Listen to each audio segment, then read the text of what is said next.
What's the worst coworker you've ever worked with? Hired a cook on a good recommendation. He was just fine the first 2 weeks. Then I noticed food going missing. Then supplies started going missing. Then a customer told me that he had been adding auto 30% tips his food purchases. When I looked at the books, I saw that he had been adding 30% tips to all the credit card sales. And the cash rings were off from what should have been sold. I fired him that day. The next day he came in and apologized. Said he was on drugs and was going to rehab. I wished him well. Then next day he tried to break in after close and was caught. Idiot. Me reading your comment. Underscore. I hired a cook. Oh, this is going to be about drugs. As a former cook and dishwasher. It could have also been about assault with a deadly weapon while on the clock, constant sexual assault / harassment, stalking the underage hostess, cussing out customers constantly, dropping ice in the deep fryer, constantly throwing knives, and screaming hot pans at the dishwasher, bringing illegal firearms to work, stealing from coworkers, etc. Goddamn FNG. He link, T-work. Just wouldn't. This was in a research lab.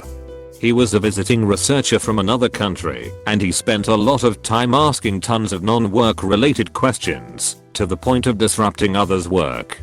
In the course of a year, he designed one very basic experiment, and didn't actually do it. Just designed it. He was above doing bench work apparently. He picked fights with everyone doing any experiment related to the one he was planning, because he didn't want to have to share credit for anyone. He wouldn't clean up after himself, wouldn't pick up things from the floor. He actually called me in from another room, because he wouldn't take a stringless tea bag out of his mug. Also on a different occasion, because he'd knocked some things off a hanger on the back of the door, and for whatever reason wouldn't pick them up. It was kind of like working with a child. He must have had servants where he lived. I don't know how, but he was there for his PhD. Boss fired him. He was one of 2 people in her 30+ year career that she'd ever fired. Edit. 90 messages, whoa. In the interest of not inspiring / reinforcing any stereotypes, I won't name the country. Such a person could come from many, and I dare say, any, country honestly. I don't know how, but he was there for his PhD. Bribery. Maybe. Also that sort of thing doesn't necessarily come out in the application / interview process. He wouldn't do bench work. During his PhD. Very strange given the work is what leads to the discovery. I worked with a guy who'd interrupt any conversation to talk about anything, as if he was the expert. And I don't use anything as a hyperbole. He truly had something to say about anything, including things he had never heard of or obviously didn't know much about. When the subject being discussed was something in the category of things he didn't know much about, he would slowly steer the conversation away from the original discussion to something he would like to talk about at the moment. It was both amazing and the most annoying thing I had ever had to deal with. He was like that Wikipedia game where you start with Star Wars and somehow end up on LGBTQ+ struggles. Not to mention the conversation was basically 98% of him just talking non-stop. Everybody else was way too polite and against conflict to say anything, including me, so most people just tried to stay away from him, but he'd follow people around. I eventually left, but I even remember having a nightmare where he was the best man at my wedding. I worked with a guy like that. My favorite was he would jump in. Speaking of X, that reminds me of, insert totally unrelated item and super long story, and it got to the point the rest of the team just stopped talking. I thought I was desultory until I met this guy. My ex-girlfriend's sister and father had Asperger and did that. I don't especially related to that, but now I recall it. When they were both together they were constantly jumping in on each with different stories and other people had no chance to talk. It was so exhausting. So. Colin Robinson. This guy named Daniel I used to work with at McDonald's in high school. He let everyone know he worked out and enjoyed being on the football team. He had this thing about taking 5 shits a day. He would walk by on his way back from the toilet, chest out, shoulders back and triumphantly announce that's shit number 3. Fucking Daniel. I had a manager once who dumped trash on my desk my third day there. She said it was to remind me that taking out the trash was part of my job description. It wasn't. I was a research assistant at a mortgage firm. Whoa. Had this same situation. We had a full maintenance crew, but my department had previously helped with parking lot trash until our hours were cut, which was discussed and mandated from corporate. The top guy for our location came in extra early, picked up the parking lot trash, and dumped it on my desk. Then he berated all of the managers in front of everyone for my department. Just the tip of the iceberg when it came that asshole, though. This is about 15 years ago, but the office I worked in instituted a scent-free policy. One woman, who was already insufferable, was so offended by it that she snuck in her perfume collection. She'd walk down the halls and spray perfume into empty offices or cubicles when no one was looking, or before everyone arrived in the morning. This went on for well over a month or two, and we had no idea who was responsible. My coworkers and I started referring to this mysterious person as the Channel Bandit. She was finally caught on camera in the act. She'd left for 3 weeks vacation, and was unaware that we had installed cameras after a break-in. Some of us already suspected her, as the Channel Bandit mysteriously stopped spraying while she was away. She quit right after she was caught. None of us were sad to see that cedar-scented psycho leave. My worst co-worker was one I worked with when I was a cashier at Walmart.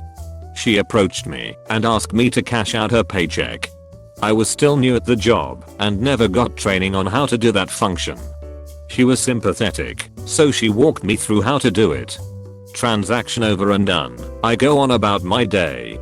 I get called back a couple of days later by my managers and they circled me in an office and accused me of stealing. After tears, videotapes, and telling them what happened, they told me that apparently this coworker of mine had stolen not only from me, but several other people that day as well. They just wanted to confirm I wasn't in on the deal. Fuck Walmart, and fuck that bitch for almost getting me arrested. I was a Walmart cashier, and some young adults, I checked them out. They came back and said I shorted them $20. I said I don't think I did. My drawers were always balanced to the penny.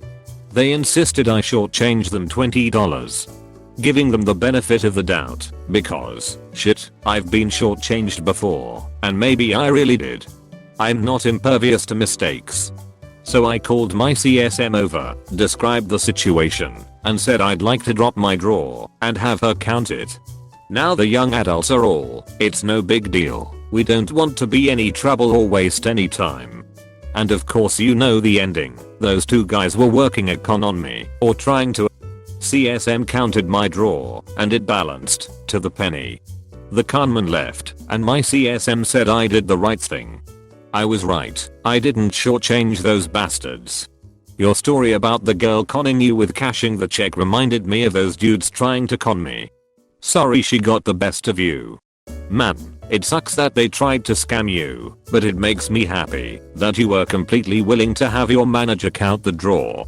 I was once shortchanged at a cheap ass buffet when I was in high school and wasn't even upset about it. It was a $5 buffet, I paid with a $20. Cashier handed me $5 change. I paused for a second because I thought maybe I had been mistaken, but then felt sure I hadn't even had a $10. Again, not even upset, brain farts happen, and I said, Link, I give you a 20. No. You gave me a 10, the cashier spat immediately. I was a bit taken aback by the shit attitude of the cashier and just said okay and walked away. Manager came to our table while we were eating and apologized, handing me a 10. Bitch. My coworker likes to initiate conversations, then does long pauses where you go to say something back, then he cuts you off and keeps talking. He has entire conversations almost entirely by himself. He also likes to make changes to my paperwork before it's turned in. Ends up riddled with spelling mistakes while he tries to make the content look smarter. Fortunately it's all electronically stamped with who made revisions. He would walk in every day like it was his first day with no memory of anything we showed him the previous day. He was only focused for the first 30 minutes, then the rest of the time would be on his phone and try to work with one hand, which is bad because I work in a restaurant. Can't cook with one hand, but that didn't stop him from trying. Then one day he just stopped showing up for like a week, then was confused when he came back and was fired. Edit. I'm not sure if he had memory issues or anything like that. At least he didn't tell us or the owner. He did however like to talk about how easy our job was because he'd had 4 other restaurant jobs before this one. He was only 19, but we didn't make him do anything complicated, but he would forget easy things like where we kept burger buns or where buttons were on the register. Also, he always left trash laying around. After he was done with a job, it would be me and my other coworkers who cleaned up after him, and his excuse was always that he didn't think it mattered because it was gonna get cleaned up eventually. He still comes in every once in a while to watch our TV, sometimes with friends and sometimes by himself. He never buys anything, but he just does it quietly so no one bothers him. I had a packager operator I worked with on the machine I run. He did okay, but every Monday I would have to basically retrain him on the packager controls. I guess he had an excuse, or because he had a beef from a motorcycle wreck years before. Once I jogged his memory, he did good for the rest of the week. IDKY, but the image of this in my head is really wholesome. I worked with a guy like this. In fact, everyone, even the managers, called him first day name. Every single shift he had to be essentially retrained on how to do our relatively easy job. What's nuts is that he was seemingly intelligent. He creeped the fuck out of all the girls at work, and then it came out he had stalking and sexual assault charges pending outside work. Fired that day. I had a guy at work make a bunch of gross comments in a full break room. My husband was sitting in the break room waiting for me. Heard all of it. I walked right into ours and listed the 30 some people in this normally really quiet lunchroom. That dude was so gross. Did they fire him? Once had a boss come up to me and a buddy who were just minding our own, cleaning up some tables at the outside bar, when he says, with a chuckle, "If I had some duct tape, I would tape you to the bar and fuck you like the white little bitches that you really are." And then he just walked away. Edit. We are both males. We had a guy like that would also invite people to the sex club Sapphire in Tukwila, just south of Seattle. He specialized in reading handwriting. Doesn't sound hard, but digitizing 80+ year old ledger books with the account hashes and amounts perfect is harder than it seems. He made all of the women and men uncomfortable, but after firing him, after learning about him getting charged with peeping, many people complained and demanded we rehire him. I found the conflict between being creeped out by the guy versus others having to do his difficult job that didn't want to that job very interesting. We eventually outsourced that to Bangladesh after a new hire had experience with a company they're reading old genealogy records for. Link, they were spectacular at that job. They did better than someone, like me, spoke English natively, and is a CPA.